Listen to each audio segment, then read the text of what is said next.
안녕하십니까. 신의균 군사TV 디펜스 브리핑입니다. 자, 오늘도 역시 아주 중요한 군사무기 관련 소식 알려드리겠는데요.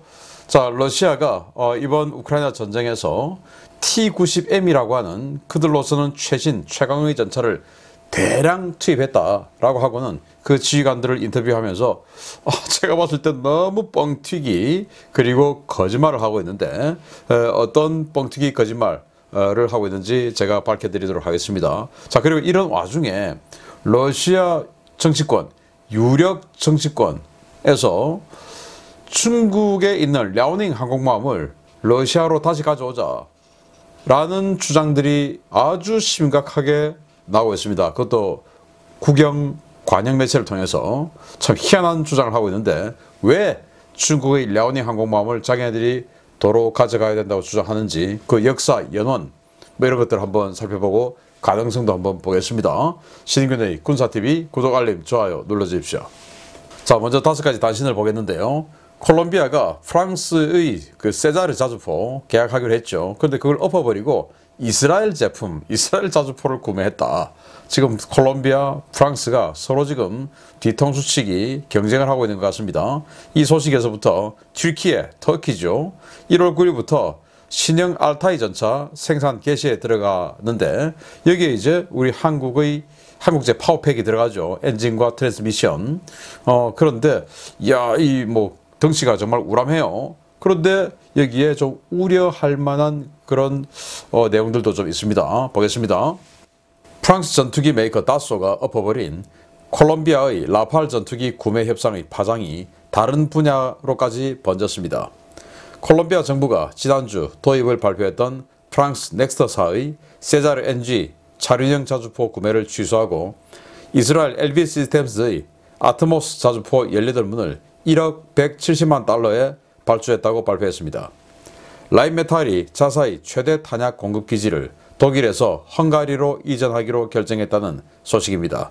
라인메탈이 올해부터 2027년까지 헝가리에 대규모 탄약 공장을 짓고 이 공장의 소유권을 헝가리 정부에 넘기는 대신 이 공장에서 생산되는 탄약을 독점 공급받기로 했다는 소식입니다. 루마니아가 레이시온과 지대함 포대 버전의 NSM 미사일 도입을 골자로 하는 2억 800만 달러 규모의 계약에 서명했다는 소식입니다. 수십 발의 미사일과 한 개 포대 규모의 물량인데 주문이 밀려 있어 납기는 2028년 9월로 무려 5년으로 잡았다는데, 무슨 미사일 포대 생산이 이렇게 오래 걸리는지 모르겠습니다. 네덜란드가 구형 AH-64D 아파치 롱보우 모델 28대를 최신 AH-64E 버전 6로 개량한 첫 번째 물량을 인수했다는 소식입니다. 기존 아파치 롱보우와는 비교할 수 없을 정도의 성능 개량이 이루어졌다는 평가들이 쏟아지고 있는데, 우리 육군도 개량을 서둘러야 할 것 같습니다. 지난 2007년 우리나라의 K2 흑표전차 기술을 도입해 개발한 튀르키예의 차세대 주력전차 알타이가 한국산 파워팩을 달고 드디어 양산을 시작했다는 소식입니다. 현지 시각으로 1월 9일 열리는 1차분 100대 생산 시작 행사에 대통령은 물론 UAE 부통령도 참석한다고 하는데, 아무래도 UAE가 알타이 전차에 관심을 가지고 있는 것 같습니다. 자, 콜롬비아 16대의 전투기를 구매하면서 라팔을 구매하면서 그 중에 6대는 새것 같은 중고, 프랑스 공군이 쓰고 있는 가장 새거 그 중고를 도입을 하고 10대는 이제 신품을 도입한다 라는 계약을 프랑스 정부하고 협상을 했는데, 다소가 안 돼, 그냥 새거 다 사, 이렇게 하고는 계약을 엎어버렸어요.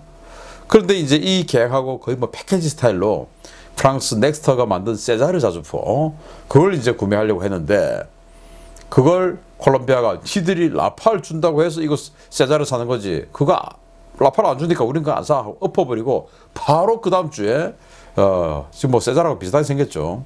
이스라엘의 이 아트모스라고 하는 이 자주포를 사기로 했는데, 문당 70억 원, 그 가격은 비슷해요. 이렇게 사기로 했는데, 자, 이거 보면 지금 콜롬비아는 이 이스라엘로부터 과거 구입했던 크피르 중고 전투기를 운용을 하고 있고, 그게 너무 노후돼서 새 전투기를 사는 사업을 지금까지 해왔는데, 결국 이스라엘하고 이렇게 되면 그냥 크피르 그거 이스라엘이 아마 수명 연장 또 성능 개량 해주겠다 이렇게 조금 합의가 들어간 건 아닐까라는 생각도 좀 드네요. 아무튼 서로 간에 그냥 이 감정 싸움까지 번진 콜롬비아와 프랑스. 마크롱 대통령이 콜롬비아 가서 사인 멋지게 하려고 순방 계획까지 잡았는데 다 엎어져 버렸습니다. 산통 다 깨져 버렸습니다. 다음은요. 자, 독일 라인메탈이 헝가리에 대규모 탄약 생산 시설을 건설하는데 이게 조건이 또 묘해요. 헝가리에 탄약 공장을 짓고 그 공장 건설 비용은 독일 라인메탈이 되고 그 대신 여기에서 생산하는 물량은 독일이 최우선적으로 공급받는다. 그 대신 이 공장 뭐 이런 것들은 헝가리 소유로 한다. 자, 이거 보면 이 독일의 인건비라든지 이런 것들이 너무 비싸서 포탄이나 탄약 뭐 이런 것들을 도저히 합리적인 가격에 맞추지 못해서 라인메탈이 이런 극단적인 선택을 하는 거 아닌가라고 생각이 되고, 자, 그러면은 이 라인메탈과 크라우스마파이 베그만이 합작해서 만드는 전차 생산 라인, 레오파르트 2 전차죠. 그 전차 라인은 그리스로, 그리고 탄약 라인은 헝가리로. 그럼 독일은 뭐 남습니까? 참 독일 희한한 나라가 되어버렸습니다. 자, 루마니아, 흑해 연안의 나토 국가죠. 루마니아, 우크라이나하고 국경을 하기도 하고, 여기에서 NSM, 이 지대한 미사일을 구매를 한다라는 건데, 이 가격으로 봐서 2억 800만 달러 규모니까 제법 수십 발 사는가 봅니다. 그런데 이게 2028년까지. 어쨌든 이게 루마니아에 깔리게 되면 러시아가 뒤통수가 또는 이 흑해 함대의 앞통수가 껄쩍지근하게 생기게 되겠습니다. 자, 네덜란드가 아파치 공격 헬기 롱보 아파치를 지금 가지고 있는데 28대를 가지고 있어요. 이걸 전량 AH-64E 아파치 가디언 버전으로 업그레이드 하는데, 그 중에서도 V6 버전 최신 버전으로 업그레이드를 한다. 여기에는 뭐 유무인 복합 전투체계죠. 멈티 능력도 들어가고, 또 스파이크 앤로스, 아주 이제 지금 헬파이어보다 훨씬 더 사거리가 긴 스파이크 앤로스 대전차 미사일도 운용할 수 있는 뭐 이런 여러 가지 첨단 기능이 들어가고, 탐지 거리도 훨씬 늘어나고 이제 이렇게 된다고 하는데, 우리 한국의 아파치도 빨리 업그레이드에 들어가야 되겠다라는 생각이 드는 장면입니다. 자, 이거예요. 우리 K2 전차의 향기가 조금 느껴지십니까? 일단 포시는 우리 K2 전차 뭐 거의 흡사하고, 차체 전면 여기가 이제 K2 전차하고 흡사한데, 나머지는 뭐 포탑을 아주 크게 키우고 증가 장갑, 추가 장갑을 뭐 잔뜩 갖다 붙여가지고 포탑 형상 완전 달라졌죠. 그리고 보기륜이 우리 K2 전차는 6개인데 여기는 7개. 그러니까 훨씬 더 덩치가 커졌어요. 2007년도에 개발했는데 이제서야 생산에 들어간다고 하니까 지난 15년 동안 이 튀르키예가 파워팩을 어떻게 하지 못해가지고 지금까지 왔다 갔다 해서 15년을 허송한 이런 상황이 되는데, 어쨌든 한국산 파워팩으로 전차를 만든다? 그런데 한국산 파워팩은 우리나라의 덩치, 우리가 한 55톤 되는데 보기륜이 6개니까 55톤. 근데 이건 보기륜이 한 개 더 붙었으니까 훨씬 더 덩치가 커지고 무게가 더 무거워졌겠죠? 그래서 우리 한국산 파워팩이 우리나라 55톤짜리도 순발력 있게 움직이지 못한다 해서 우리 ROC에서 떨어지고 했는데, 이게 되겠냐라는 생각이 좀 들기도 하네요. 그런데 여기에서 좀 우려스러운 게 UAE 부통령이 이 행사에 참석했다. 지금 공식 순방기간인데 아마 이 행사하고 좀 끼워 맞췄겠죠.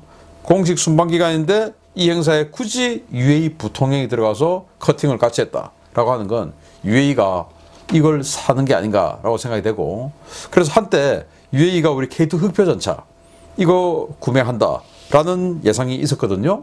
왜냐하면 UAE가 프랑스로부터 르클레르 전차를 도입했는데, 그러니까 르클레르 전차 유일한 해외 판매국이죠.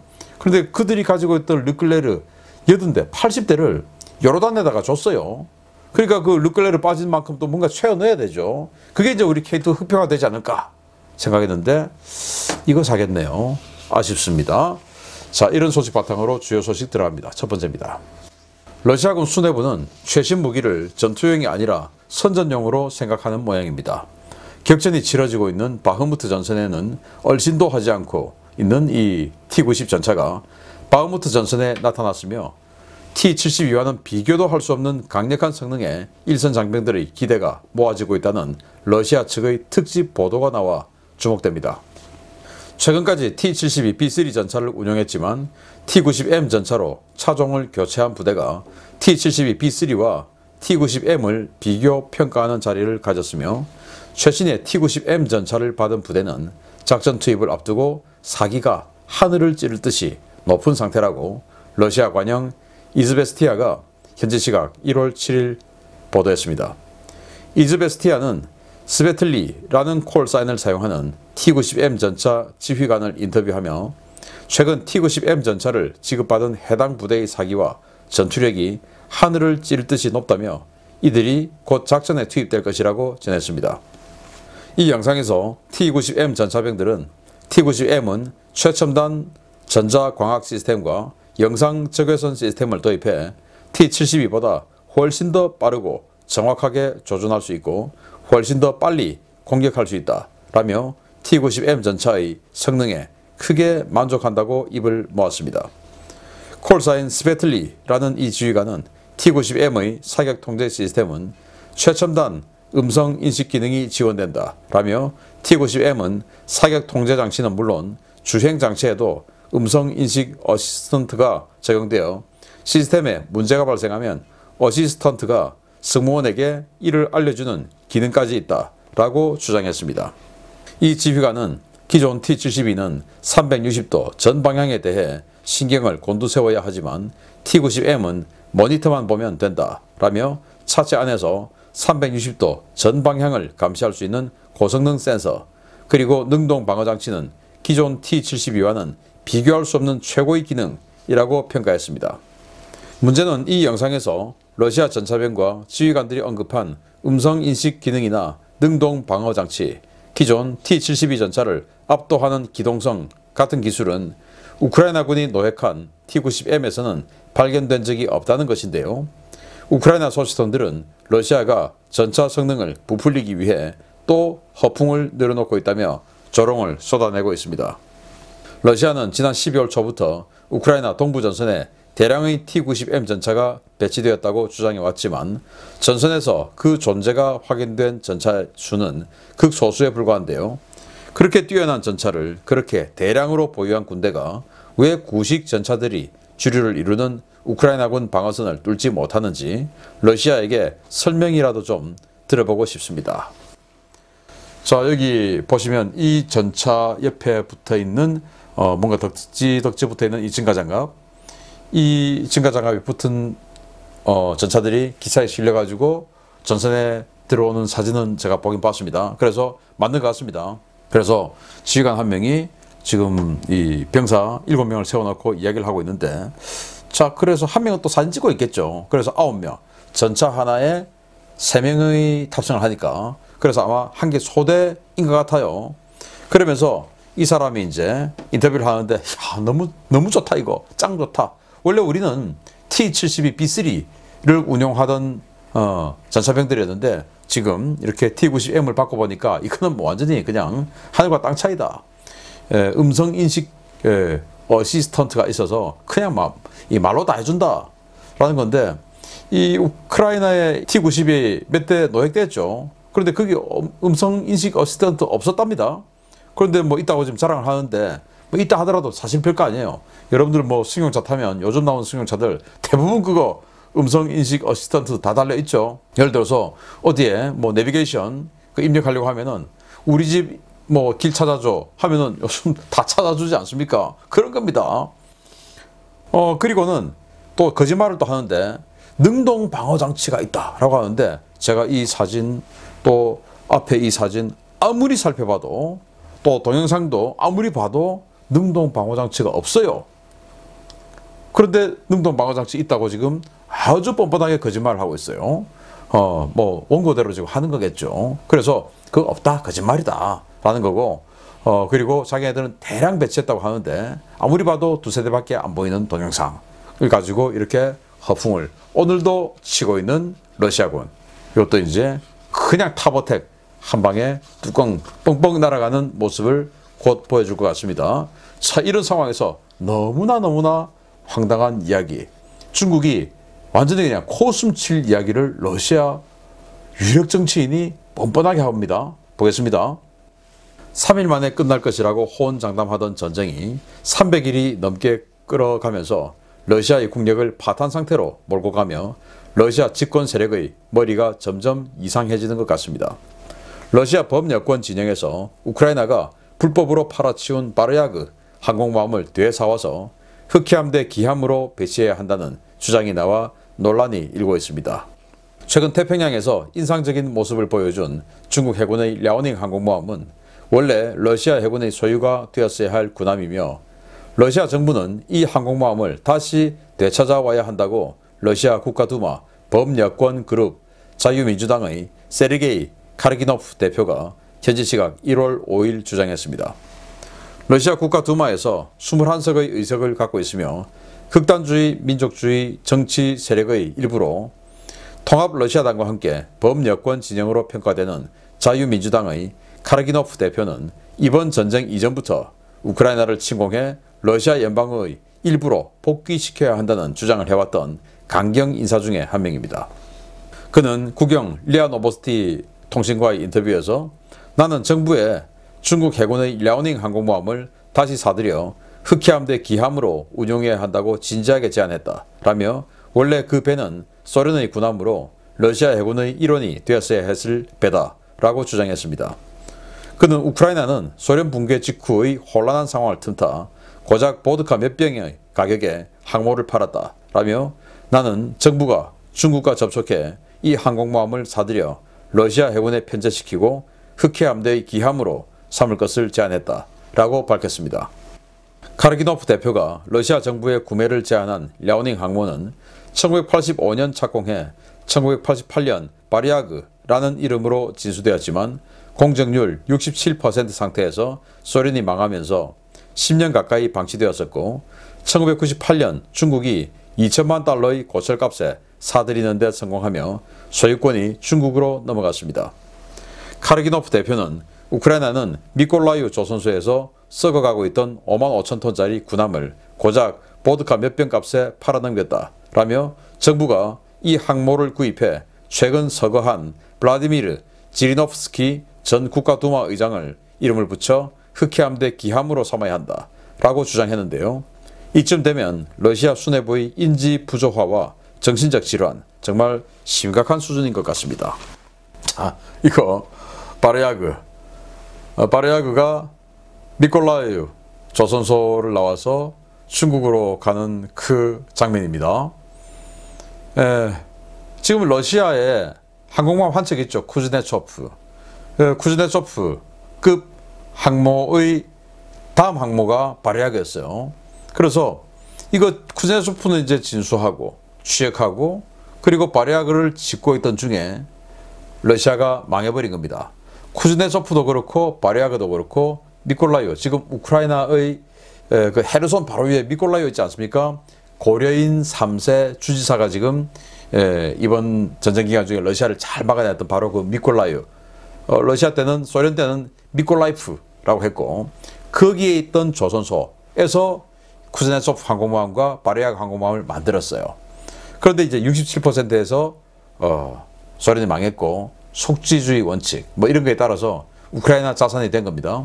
근데 우크라이나는 항모를 가지고 완성을 해서 뭐 흑해의 또 지중해의 패권을 다툴 이런 나라는 아니었죠. 필요가 없는 겁니다. 그래서 이제 거의 뭐 방치해놓고 있던 것을 중국이 사간 거예요.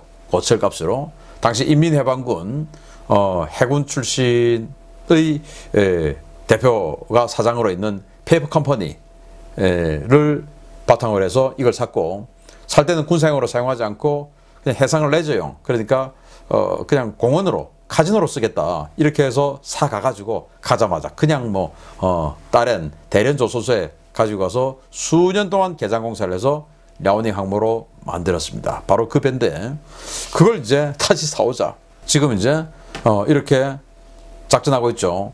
이게 before, 이게 after. 그래서 2천만 달러 주고 사서 또 이렇게 스스로 동력이 없으니까 터그보트로 끌고 저기 희망봉을 돌아서 중국까지 온 겁니다. 그렇게 끌고 오는 돈이 또 한 2천만 달러 들었고 그래서 한 4천만 달러 투자해서 가지고 와서 얼마가 소요됐을지 모르는 많은 돈을 투자해서 이렇게 랴오닝으로 만든 겁니다. 이걸 이제 다시 사오자. 저거 우크라이나가 보드카 몇 평 값에 팔았어. 보드카 몇 평이 2천만 달러인지 모르겠지만 그렇게 해서 팔았어. 그러니까 다시 사와야 돼. 라고 주장을 하는데 그 사람들이 누구냐? 이 사람이 주장을 하고요. 이 사람이 당대표인데 여기 지금 이제 쭉 바뀌고 있는 그 94년도부터 지금까지 의석 변화수인데 여기는 파란색. 이게 지금 여당인 통합 러시아당이에요. 그리고 여기는 하늘색. 요거 파란색 통합 러시아당의 이중대. 우리가 치면 과거 몇 년 전에 열린민주당 이런 거 있었죠. 그래서 여기 통합 러시아당의 매운맛. 그러니까 더 강경한 극단주의, 근본주의, 민족주의 이런 거. 그래서 의석수는 지금 쪼그라들고 있어요. 지난 회기 때는 39석, 그전에는 56석, 지금은 21석. 여기 당수입니다. 그 사람이 랴오닝함을 사와가지고 이 사람 이름 갖다 붙이자. 이 사람이 이제 자기네 정당 출신으로서 국가두마 부의장까지 했던 사람이니까 이 정당 입장에서는 굉장히 뭐 입지전적인 인물이 되겠죠. 이 사람 이름 갖다 붙이자. 그래서 흑해하는데 기함 쓰자라고 하는데 중국에게 이거 뭐 10조 원 줘도 팔겠습니까? 첫 번째 항공모함이라는 상징성. 물론 능력은 10조 원보다 안 하지만 중국이 돈이 많고 자존심이 있는데 10조 원 줘도 팔겠습니까? 말도 안 되는 소리를 지금 하고 있는 것이죠. 아무튼 소련이 망했을 때 정말 뭐 어마어마하게 많은 자산들이 해외로 팔려갔고 우리나라도 그때 항공모함 2척 샀죠. 노보로시스크 그리고 민스크 2척을 샀는데 그걸 결국 뭐 중국에게 한 척은 노보로시스크 넘겨줬고 그리고 민스크는 우리가 해체를 하면서 당시 해군이 제법 많은 이 항모 기술 그런 것들을 들여다봤다라는 설이 있습니다. 아무튼 우리도 항모 가졌으면 좋겠습니다. 자, 이런 황당한 주장까지 지금 나오고 있는 러시아 그냥 콩가루입니다. 마치겠습니다. 감사합니다.